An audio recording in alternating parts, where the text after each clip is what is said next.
রুবিনা রাতের বেলা ঘুমিয়েছিল। ওর ঘরটা দুতলায় ছিল। উনি জানালার দিকে মুখ করে ঘুমিয়েছিলেন। হঠাৎ তার ঘুম ভেঙে যায়, আর ওনার চোখ জানালার দিকে যায়। উনি খেয়াল করলেন জানালার কারো মুখ দেখা যাচ্ছে। কে এখানে? কে? যারা নাকি? এ কথা বলার সাথে সাথেই জানালার পাশ থেকে সেই মুখটা সরে গেল। রুবিনা উঠে তাড়াতাড়ি করে জানালার কাছে গেল। কে? কে এখানে? যারা তুমি নাকি? কথা বলছো না কেন? উনি জানালার কাছে গিয়ে কাউকে দেখতে পেলেন না। আশেপাশে আশেপাশে খুঁজতে লাগলেন, কিন্তু কাউকেই পেলেন না। তারপর উনি গিয়ে শুয়ে পড়লেন, কিন্তু সেদিন রাতে তার আর ঘুম আসে না।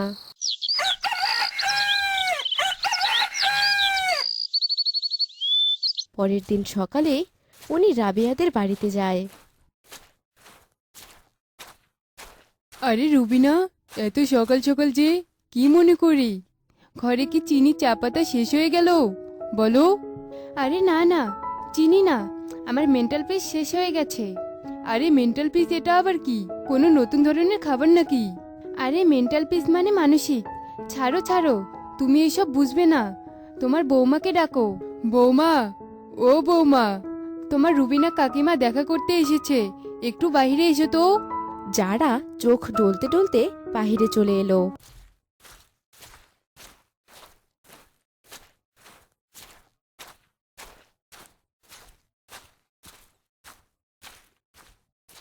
কি হলো রুবিনা কাকিমা, ডাকলে কেন?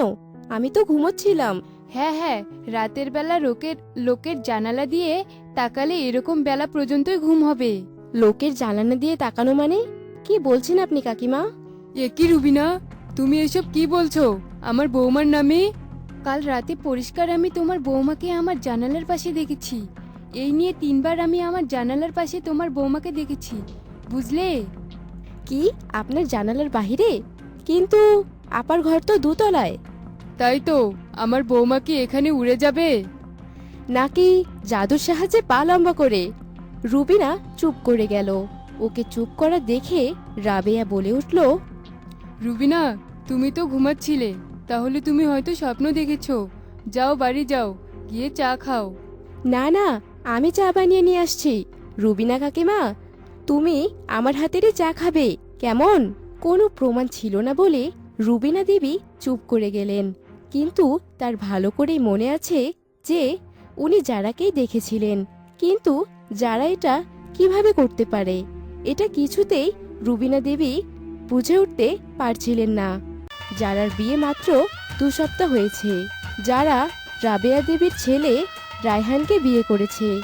ওদের লাভ ম্যারেজ হয়েছিল, কিন্তু ওদের দেখা হয়েছিল মাত্র 1 মাস আগে।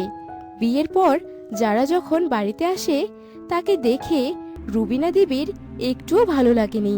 যারার চেহারায় আলাদা একটা জটিলতা ছিল। রুবিনা দেবী মনে মনে ভাবতে লাগলেন, এই মেয়েকে দেখে আমার কেমন অদ্ভুত লাগছে, কেন জানি না মনে হচ্ছে একে কোথাও দেখেছি। রুবিনার মনে একটা সন্দেহ ছিল। যাই হোক, কিছুদিন সবই ঠিকঠাক ছিল, কিন্তু একদিন যখন রাত্রেবেলায় সে জানালায় যারাকে দেখতে পায়, তখনই সে ভয় পেয়ে যায়। কিন্তু সে ব্যাপারটাকে সেরকম কোনো গুরুত্ব দেয়নি। তারপর থেকে 2-3 দিন পরপরই উনি জানালার বাহিরে যারাকে দেখতে পায়, আর তারপরেই উনি রাবেয়া দেবীর বাড়িতে যান যারার সাথে দেখা করতে। কিন্তু যারা আর রাবেয়া দেবীর মধ্যে এই ব্যাপারটা হেসেই উড়িয়ে দিলেন। ওদের জায়গায় অন্য কেউ হলেও ব্যাপারটা হেসেই উড়িয়ে দিত। এরকম কি সত্যিও কিছু হতে পারে? কিন্তু রুবিনা দেবীর মনে একটা ভয় কাজ করছিল। আমাকে এই মেয়ের রহস্য সম্পর্কে জানতেই হবে, না জানলে আমি রাতে ঘুমাতে পারবো না। রুবিনা দেবী বাড়িতে একাই থাকতেন। 5 বছর হয় তার স্বামী মারা গেছেন। রুবিনার কোনো সন্তান ছিল না, কিন্তু এমনিতেই উনি বড়লোক ছিলেন। ঘরে তো সব সময় 4-5 লাখ টাকার মতন ক্যাশ থেকেই যেত, আর সোনার গহনা তো এদিক ওদিক ছড়ানো থাকতো। কিন্তু এর আগে রুবিনা দেবীর সাথে এরকম কখনোই হয়নি। তিনি এরকম ভাবে কখনোই ভয় পাননি। উনি সারা রাতই ঘুমাতে পারলেন না। শুধু জানালার দিকে বাহিরে তাকিয়ে থাকলেন, কিন্তু তাতে কিছুই দেখতে পেলেন না।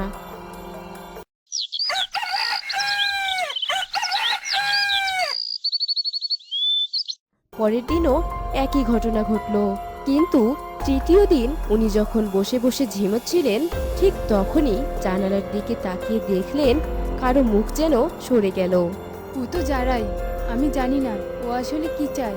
আমি কোথাও যেন ওকে দেখেছি, আমার ঠিক মনে পড়ছে না। রুবিনার আর ঘুম আসলো না।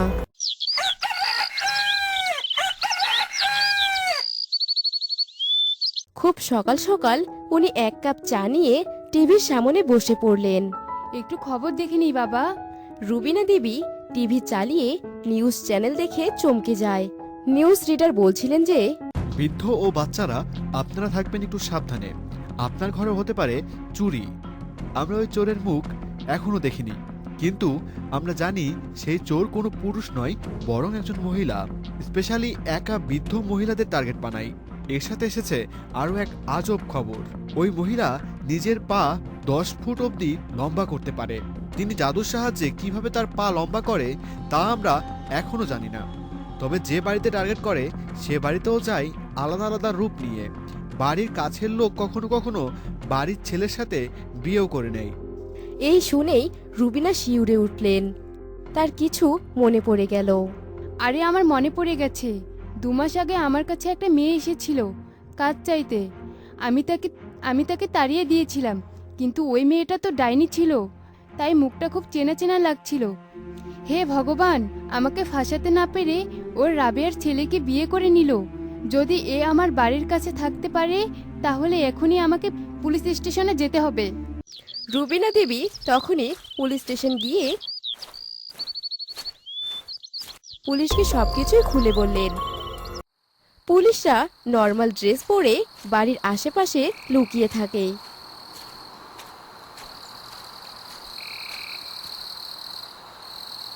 রাতের বেলা রুবিনা ঘুমের নাটক করলে তখনই যারা বাহিরে এসে পা লম্বা করতে থাকে।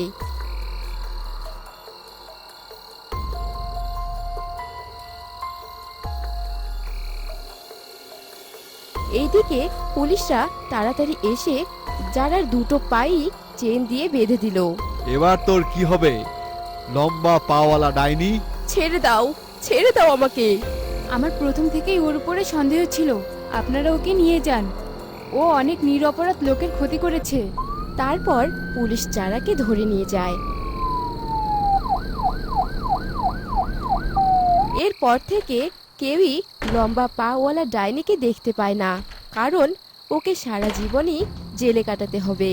আর অন্যদিকে রাবেয়া রুবিনাকে জড়িয়ে ধরে, কারণ রুবিনাই তো রাবেয়াকে এই বিপদ থেকে বাঁচিয়েছিল। এরপর থেকেই সব বয়স্ক এবং বৃদ্ধ লোকেরা খুশিতে এবং নির্ভয়ে তাদের জীবন কাটাতে থাকে।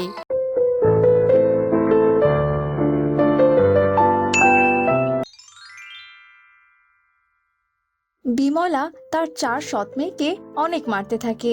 বিমলার নিজের মেয়ে আকাশিয়াও সে 4 জনকে অনেক মারতে থাকে। তাদের 4 জনের অপরাধ এটাই ছিল যে তারা 4 জন বিমলা এবং আকাশিয়ার বাথরুম ব্যবহার করেছিল। তোদের খুব শখ তাই না আমার মেয়ের বাথরুম ব্যবহার করার? তোদের মা কি এই বাথরুম বানিয়ে দিয়ে গেছে নাকি?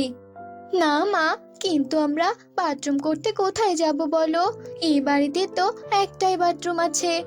তখনই আকাশিয়া একটা বালতি নিয়ে আসে আর বলতে থাকে, এই শোনো, আজ থেকে তোমরা 4 জন এই বালতিতেই বাথরুম করবে, বুঝেছো? তোমরা এই বাড়ির মালিক নও, বুঝেছো?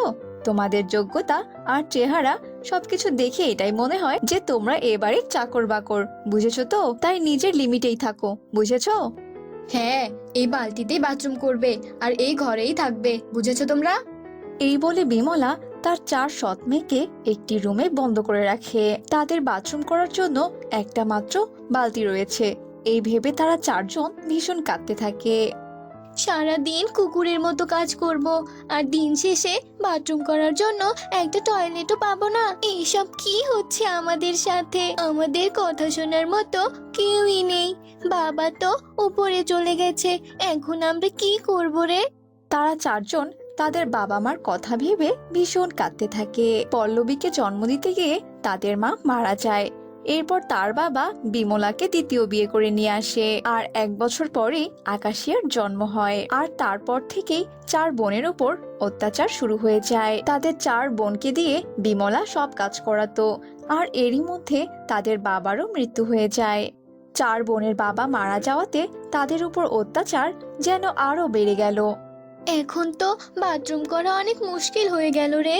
একটা বালতিতে আমরা 4 জন কিভাবে বাথরুম করব বলতো? এরপর তারা 4 বোনই সেই বালতিতে পটি করে। আর প্রিয়া পরের দিন সেই বালতিটি জঙ্গলের ধারে ফেলে আসে। আর বালতিটি ফেলে প্রিয়া বাড়িতে চলে আসে। প্রিয়া বাড়িতে আসার সাথে বিমলা বলে, এই বালতি কি করেছিস? কোথায় গেল বালতি? ওইটা তো আমি ফেলে দিয়ে এসেছি মা। কি ফেলে দিয়েছিস? আমি কি তোকে ফেলে দিতে বলেছিলাম? ওই বালতি থেকে তো অনেক দুর্গন্ধ বেরোচ্ছিল মা। তোরা কি ভেবেছিস তোরা প্রতিদিন বাথরুম করবি আর তোদের জন্য আমি নতুন নতুন বালতি নিয়ে আসবো? তোরা আমার পয়সা নষ্ট করতে চাইছিস? এরপর বিমলা প্রিয়াকে মারতে থাকে। আর প্রিয়া ভীষণ কাঁদতে থাকে। প্রিয়ার কান্নার আওয়াজ শুনে তার বাকি 3 বোন সেখানে চলে আসে। আর বিমলা 4 বোনকে মিলে আবারও মারতে থাকে। তারা 4 বোন দুবেলা ঠিক মতো খাবারও পেত না। তারা 4 বোন যখন খাবার চাইতে আসে তখন আকাশিয়া বলে, খাবার পর তো প্রেসার চলে আসে, তাই না? আর তোমরা 4 জন তো সে বালতি ফেলে দিয়েছো। এখন তোমাদের খাবার দাবার সবকিছুই বন্ধ, বুঝেছো? না থাকবে খাবার আর না হবে পটি। তারা 4 বোন না খেয়ে সব কাজ করতে থাকে। এদিকে বিমলা বলে, যতক্ষণ তোমরা বাথরুমের ব্যবস্থা করতে না পারবে ততক্ষণ তোমাদের কোনো খাবার নেই, বুঝেছো? হ্যাঁ হ্যাঁ মা, তুমি ঠিকই বলেছো। নয়তো এরা 4 জন খেয়ে দে আমার ওয়াশরুমটাই নষ্ট করে দেবে। তারা 4 জনই অনেক বিপদে পড়ে যায়। রাত ভোর চিন্তা করার পর পূজার মাথায় একটা বুদ্ধি আসে। আর পূজা সেই বুদ্ধিটা তার 3 বোনের সাথে শেয়ার করে। হ্যাঁ হ্যাঁ, তাই করব। আর যাই হোক, আমাদের কাছে একটা বাথরুম তো থাকবে। পরের দিন তারা 4 বোন জঙ্গল থেকে কাঠ এবং পাতা নিয়ে আসে। আর বাড়ির পেছনে কাঠ এবং পাতা দিয়ে একটা বাথরুম বানায়। আরে বাহ, হয়ে গেছে তো আমাদের ছোট্ট বাথরুম। কিন্তু রাতে আমরা কি করব? এখানে তো জঙ্গল, যদি কোনো জন্তু জানোয়ার চলে আসে তো তখন আমরা কি করব? তার উপর আশেপাশে এত ঠান্ডা পড়ছে। বোন, আমাদের কাছে তো আর কোনো উপায় নেই। যা হবে বাকিটা আমরা পরে দেখে নেব। যদি আমাদের 4 জনের মধ্যে কারো বাথরুম পায় তাহলে আমরা 4 জন একসাথে আসব, তাহলে আর কোনো ভয়ও থাকবে না। এভাবেই চলতে থাকে। নিজেদের বাথরুম পেয়ে 4 জনই ভীষণ খুশি ছিল। কিছুদিন কেটে যায়, কিন্তু সকাল সকাল জঙ্গলে আশেপাশের লোকজনও বাথরুম করতে যায়। এদিকে তাদের 4 বোনের বাথরুম কাঠ এবং পাতার তৈরি হওয়াতে বাইরে থেকে কিছুটা দেখা যেত। একদিন সকালে পূজা তার বাথরুমে পটি করছিল। সে সময় তাদের গ্রামের 2 জন লোক ওই পথ দিয়েই যাচ্ছিল। আরে আরে, ওই দেখ, একটা মেয়ে ওই বাথরুমে বসে আছে। হায় হায়, এ তো বাচ্চা মেয়ে, মজাই পেলাম। গ্রামের ওই 2 জন লোক যখন পূজাকে বাথরুমে দেখে এসব কথা বলছিল তখন সেখানে প্রিয়া চলে আসে। প্রিয়ার হাতে চাকু ছিল। প্রিয়া সেই চাকুটি নিয়ে ওই লোক দুটির পেছন পেছন যায় তাদেরকে মারার জন্য। আরো দেখবি, আয় আয় এদিকে, পালাচ্ছিস কেন? এভাবেই কেটে যায় সেই দিন। এরপর তারা 4 বোন ভীষণ চিন্তায় পড়ে যায়। তারা 4 বোন ভাবতো যে যদি আবার কেউ না কেউ তাদের 4 বোনকে বাথরুম করতে দেখে নেয়। এই চিন্তায় তাদের 4 বোনের দিন কাটতে থাকে। একদিন বিমলা আর আকাশিয়া তাদের ঘরে বসেছিল। তখন আকাশিয়া বিমলাকে বলে, আচ্ছা মা, এই 4 জন তো বুদ্ধিশুদ্ধি করে বাথরুম বানিয়ে নিল, কেননা আমরা ওই বাথরুমটা ভেঙে দেই? হ্যাঁ, তুই ঠিকই বলেছিস, এখন তো এটাই করতে হবে। এরপর বিমলা সেই 4 বোনকে ডেকে নেয় আর গ্রামের পাশে থাকা দোকান থেকে কিছু আনার জন্য পাঠিয়ে দেয়। এরপর তারা 4 বোন দোকানে চলে যায়। এদিকে, মা চলো চলো ওই বাথরুমটা ভেঙে দিয়ে আসি। এরপর আকাশিয়া তাদের 4 বোনের বাথরুমটি ভেঙে দেয়। এরপর তারা 4 বোন যখন দোকান থেকে ফেরে তখন সেই ভাঙা বাথরুমটি দেখে ভীষণ কাঁদতে থাকে। আরে, কে এমনটা করলো? কে আমাদের বাথরুমটা ভেঙে দিল? আমাদের কাছে তো একটা জিনিসই ছিল, সেটাও ভেঙে দিল। কে এমন করলো? আমরা এসবের কিচ্ছু জানি না। আশেপাশে তো অনেক জন্তু জানোয়ার থাকে, এটা কিভাবে হলো আমরা কিচ্ছু জানি না, বুঝেছিস তোরা? আমার মনে হয় ওই জন্তু জানোয়ারের মধ্য থেকেই কেউ এসব করেছে। এরপর পূজা তার 3 বোনকে সান্ত্বনা দিল। কোনো ব্যাপার না বোন, আমরা আবার বানাবো। আমরা কালই আবার কাজ শুরু করে দেব। জঙ্গল থেকে কাঠ আর পাতা নিয়ে আমরা আবার বাথরুম বানাবো। এরপর তারা 4 বোন আবারও যায় কাঠ আর পাতা আনতে, আর সেই কাঠ আর পাতা দিয়ে আবারও একটা সুন্দর দেখতে বাথরুম বানিয়ে নেয়। আর সেই রাতে প্রিয়ার বাথরুমে যাওয়ার জন্য প্রেসার পড়ে যায়। আরে আমার বাথরুম পেয়েছে, অনেক তো রাতও হয়েছে, তোমরা কি আমার সাথে যাবে? হ্যাঁ হ্যাঁ, কেন যাব না? এরপর প্রিয়া বাথরুমে চলে যায় আর বাকি 3 জন বাইরেই দাঁড়িয়ে থাকে। প্রিয়া, তুই কোনো চিন্তা করিস না, আমরা বাইরে দাঁড়িয়ে আছি। কোনো জন্তু জানোয়ার এলে আমরা তাকে তাড়িয়ে দেব। তারা 3 বোন বাইরে দাঁড়িয়ে দাঁড়িয়ে এসব কথা বলছিল, আর তখনই হঠাৎ করে একটা ভাল্লুক সেখানে চলে আসে। এরপর বাইরে থাকা 3 বোন একটা একটা করে লাঠি নিয়ে ভাল্লুককে মারতে থাকে, আর ভাল্লুক মার খেয়ে পালাতে শুরু করে দেয়। আর বাথরুম থেকে বেরিয়ে প্রিয়া বলে, তোমরা যদি আজ না থাকতে তাহলে যে কি হতো বলো তো? আরে পাগলি, আমরা তো বোন, তাই না? আমরা সব সময় একে অপরের পাশে থাকবো। কথায় আছে না, একতাই বল। এই বলে 4 বোন গল্প করছিল। এদিকে বিমলা আর আকাশিয়া তো ভীষণ স্বার্থপর, তারা সব সময় অন্যের ক্ষতি চাইতো। কিন্তু একদিন আকাশিয়া বাথরুমে গিয়েছিল, কিন্তু কল থেকে কোনো পানি পড়ছিল না। তাই আকাশিয়া একটা মিস্ত্রিকে ডেকে পাঠায়, আর মিস্ত্রি এসে বলে, দেখুন, আজকে আপনারা বাথরুম ব্যবহার করতে পারবেন না। আজ আমি এই পর্যন্তই রেখে গেলাম, কাল আবার আসবো ঠিক করার জন্য।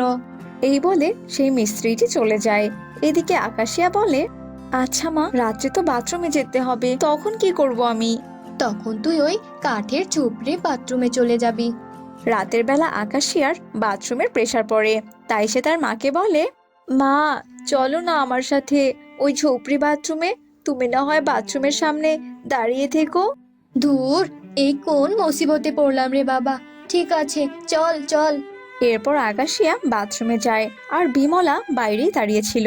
আর তখনই সেখানে বনের রাজা সিংহ চলে আসে, আর সেই সিংহটি বিমলার উপর ঝাঁপিয়ে পড়ে, আর বিমলা চিৎকার করতে থাকে।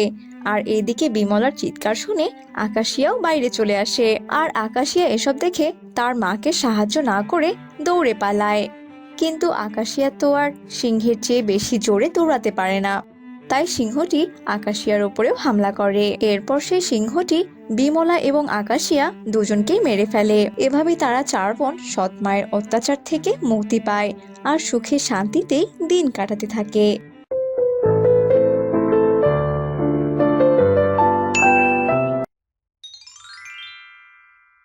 দু বোন রত্না এবং রোজা একটি কাগজ হাতে নিয়ে রাস্তা দিয়ে হাঁটছিল।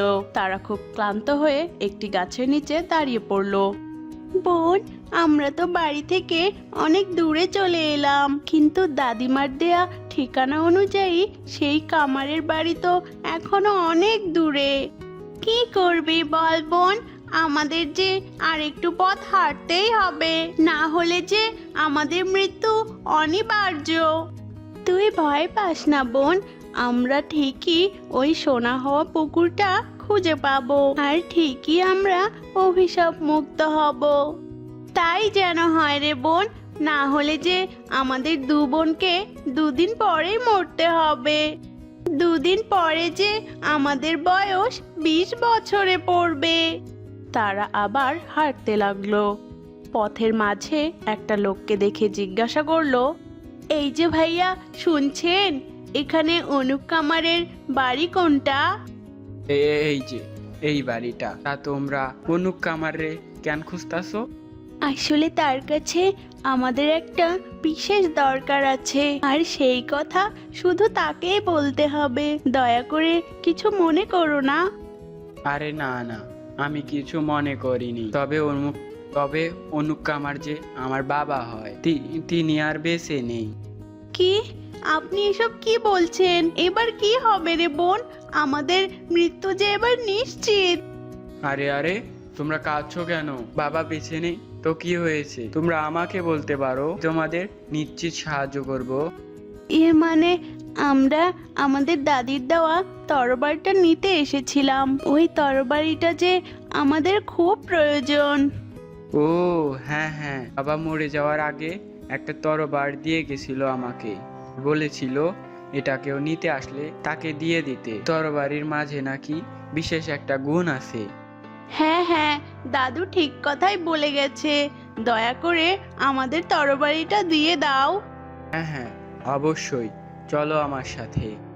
এই নাও সেই তরবারি, তবে এটা তোমাদের সাথে বাড়ি নিয়ে যেতে পারবে না, শেষে আবার আমাকে দিয়ে যেতে হবে। হ্যাঁ হ্যাঁ, আমরা অবশ্যই দিয়ে যাব। তারা দু বোন তরবারিটি নিয়ে আবার রাস্তা দিয়ে হাঁটতে শুরু করলো। বোন, আমরা তো তরবারিটা নিয়ে নিলাম, এবার তো আমাদের সেই ডাইনিটার বাড়ি যেতে হবে। হ্যাঁ বোন, ডাইনির কাছ থেকেই শুনতে হবে যে ওই সোনা হওয়া পুকুরটা কোথায়। তারা দুজন হাঁটতে হাঁটতে সেই ডাইনি বুড়ির বাড়িতে গেল। এই কোথায় রে? মানুষ মানুষ গন্ধ করে, মনে হচ্ছে কোনো মানুষ আমার বাড়িতে এসেছে। হ্যাঁ গো বুড়িমা, আমরা অনিমা বুড়িমার নাতনি গো। দাদিমা যে আমাদের তোমার কাছে পাঠিয়েছে। ও তা মেয়েরা, তোরা আমার কাছে কি মনে করে এসেছিস বল দেখি। বুড়িমা, আমরা তোমার কাছে এসেছি সোনা হওয়া পুকুরটা কোথায় তা জিজ্ঞাসা করতে। বলবো না, কখনোই বলবো না। তোরা ফিরে যা, ফিরে যা তোরা। বুড়িমা, তুমি যদি না বলো তাহলে যে আমাদের মরতে হবে। দয়া করে বলো না পুকুরটা কোথায়। তোর দাদির কাছে গিয়েই জিজ্ঞাসা কর, আমার কাছে কেন এসেছিস। দাদিমা অবশ্যই বলতে চেয়েছিল, কিন্তু তার আগেই তিনি মারা যায়। আর যাওয়ার সময় তোমার এই ঠিকানার কাগজটা আমাদের হাতে দিয়ে যায়। বলবো না। আমি যদি তোদের ওই পুকুরের কথা বলি তবে যে আমার ক্ষতি হবে, তাই বলছি তোরা ভালোই ভালো এখান থেকে চলে যা, নইলে কিন্তু আমি তোদের ঘাড় মটকে দেব। তার আগেই আমরা কিন্তু তোমাকে মেরে ফেলবো। আমরা জানি এই তরবারির ভেতরেই তোমার প্রাণ ভ্রমরা রয়েছে, তাই ভালোই ভালোই পুকুরের কথাটা বলে দাও। দাঁড়া দাঁড়া, তোরা আমাকে তোরা মারিস না। তোরা তো দেখছি সব জানিস, আমি তোদের সব বলছি। ওই যে উঁচু পাহাড়টা দেখছিস, ওই পাহাড়ের ভেতরেই একটা গুহা আছে। ওই গুহার ভেতরে একটা কুয়ো দেখতে পাবি। ওই কুয়োর ভেতরেই সেই সোনার পুকুর। ধন্যবাদ বুড়িমা তোমাকে। আমরা এখন যাচ্ছি, ফেরার সময় তোমার সাথে আবার দেখা করে যাব। যা মেয়েরা, তবে সাবধানে যাস। তবে গুহার মুখটা বন্ধ আছে, এই তরবারিটা ছোঁয়ালেই গুহার মুখটা খুলে যাবে। ফেরার সময় আবার এই তরবারিটা গুহার মুখে ছুঁয়ে মুখটা আটকে দিয়ে আসিস। যথা আজ্ঞা বুড়িমা, এবার আমরা আসি। তারা দুজন গুহার কাছে গেল আর বুড়িমার কথা অনুযায়ী তরবারিটা গুহার মুখে ছোঁয়ালো। বোন, ওই দেখ গুহার মুখটা খুলে গেছে, চল আমরা ভেতরে যাই। এই তো সেই কুয়োটা। বোন, সাবধানে কুয়োর ভেতর নামতে হবে। আমরা কুয়োর পানি পার হয়ে সেই সোনার পুকুরে যাব। তারা দু বোন কুয়োর ভেতর নেমে সেখানে সাঁতার কেটে বড় একটা পুকুরে আসলো। বোন, এই দেখ সেই পুকুর, চল আমরা তবে ডুব দেই, দেখি আমাদের চুলগুলো সোনা হয় নাকি। তোরা আর কাঁদিস না, আমি তোদের কিছু বলতে চাই। আমার সময় যে ফুরিয়ে এসেছে, তোরা মন দিয়ে শোন। কিন্তু দাদিমা। চুপ কর, আগে আমার কথা শোন। এই সোনার চুল অর্জন করার কারণেই আমি অভিশপ্ত হয়ে গেছি। কেন দাদিমা, এই সোনার চুলের কি এমন অভিশপ্ত রয়েছে?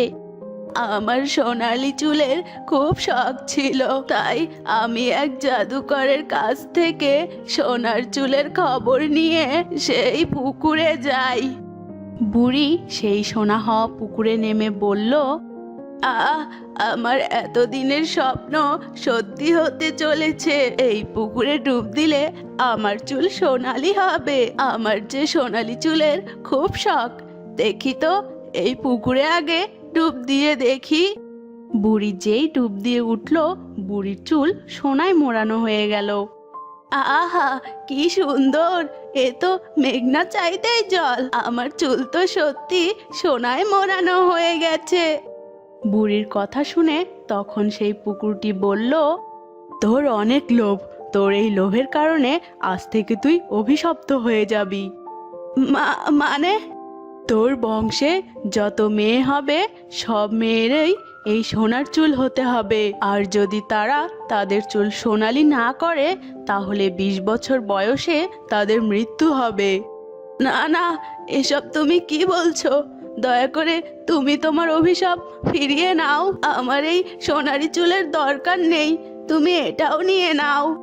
আমি কাউকে কিছু দিয়ে সেটা ফিরিয়ে নেই না। আর হ্যাঁ, তুই এই কথা তুই মরার আগে তোর বংশের কাউকে বলতে পারবি, কিন্তু এখনই যদি তুই এই কথা কাউকে বলিস, তাহলে তুই এক্ষুনি মারা যাবি। দাদিমা, আমাদের বংশের ওপর এ কেমন অভিশাপ পড়লো? ভুল হয়ে গেছিল রে দিদি ভাই, তোরা আমাকে ক্ষমা করে দিস। আমার তো কোনো মেয়ে নেই, তোরা 2 বোন আমার বংশের, তাই তোদের বলে গেলাম। এই নে, কাগজটা অনুসরণ করে তোরা সেই পুকুরে পৌঁছাস। আর যদি তোরা না যাস, তাহলে কিন্তু তোদের মৃত্যু অনিবার্য। বোন, আমাদের দাদি তো মারা গেল। চল আমরা সেই ঠিকানা অনুযায়ী সেই পুকুরটা খুঁজে বের করি, না হলে যে আমাদেরও মরতে হবে। আমাদের 20 বছর হতে যে আর মাত্র 2 দিন বাকি আছে। হ্যাঁ বোন, চল। এদিকে তারা 2 বোন ডুব দিয়ে উঠে দেখলো, বোন দেখ, আমার চুলও সোনালি হয়ে গেছে, ঠিক দাদিমার মতো। হ্যাঁ রে বোন, দেখ, সত্যি তো আমাদের চুল সোনালি হয়ে গেল। চল এবার আমরা বাড়ি ফিরি। তারা 2 বোন পুকুর থেকে উঠে এসে ডাইনির বাড়ির উদ্দেশ্যে রওনা দিল। বোন, ওই দেখ বুড়িমা, চল আমরা বুড়িমার কাছে যাই। তোরা আবার এসেছিস কেন রে? রাগ করো না বুড়িমা, আসলে তোমার সাথে অমন ব্যবহার করার জন্য আমরা দুঃখিত। তুমি আমাদের ক্ষমা করে দিও বুড়িমা। হ্যাঁ বুড়িমা, ওই পুকুরের ঠিকানাটা যে আমাদের খুব দরকার ছিল। এই নাও, 2টো সোনার চুল তোমার কাছে রেখে দিও বুড়িমা। আর হ্যাঁ, আমাদের পরে যদি আমাদের বংশের কেউ তোমার কাছে ওই পুকুরের ঠিকানা নেওয়ার জন্য আসে, তাহলে তুমি তাদের বলে দিও। তোরা 2 বোন খুব ভালো রে। আমার যতই কষ্ট হোক না কেন, তোদের বংশের সবাইকে আমি সেই ঠিকানাটা বলে দিব। তোরা কিছু চিন্তা করিস না। তারা 2 বোন ডাইনি বুড়ির বাড়ি থেকে বের হয়ে কামারের বাড়ির উদ্দেশ্যে রওনা দিল। বোন, এবার আমাদের এই তরবারিটা অরুণ ভাইয়ের কাছে রেখে যেতে হবে। চল আমরা ওদের বাড়িতে যাই। তোমরা 2 বোন মাথায় সোনালি চুল নিয়ে আবার ফিরে এসেছো? হ্যাঁ ভাইয়া, আমরা ফিরে এসেছি। তোমাকে অনেক ধন্যবাদ। আরে না না, আমাকে ধন্যবাদ দিতে হবে না। আমি চাই তোমরা ভালো থাকো। যদি আমাদের বংশের আর কেউ আসে, তাহলে তাদেরও তুমি এইভাবেই সাহায্য করো। হ্যাঁ অবশ্যই, আমার বোনের কথা আমাকে তো অবশ্যই রাখতে হবে।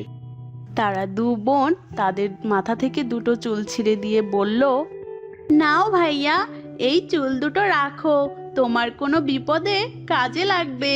আমরা এবার আসি গো। তোমাদের 2 বোনকেও অনেক ধন্যবাদ। সময় পেলে এই ভাইয়ের বাড়ি থেকে আবার ঘুরে যেও, কেমন? তারা 2 বোন অরুণের কাছ থেকে বিদায় নিয়ে নিশ্চিন্তে বাড়ির দিকে রওনা দেয়।